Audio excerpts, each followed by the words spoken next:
алмай, сезімді кеудемдегі түсін алмай, күтемін елден нені.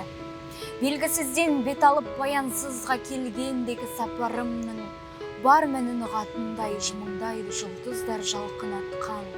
Шашымның да ұштарын қалтыратқан ең соңғы демін жұтып жапырақтың терезеге еш мәнсіз телміремін.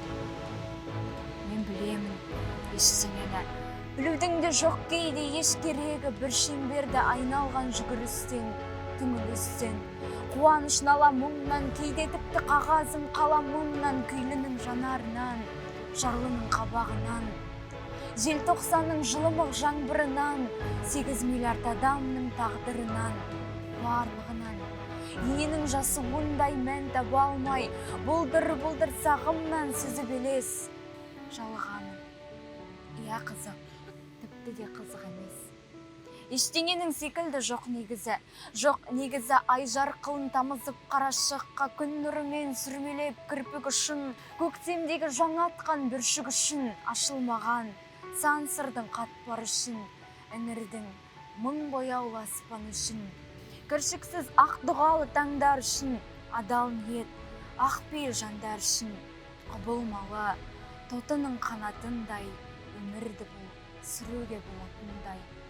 Сиретіп қатарымды, кетерде жалға бәрі сапарымды, желдей еркін, бұлттай ақ көңілмен кеп, түймедақтың бір талын естелікке алып кете алсам ғой өмірден деп.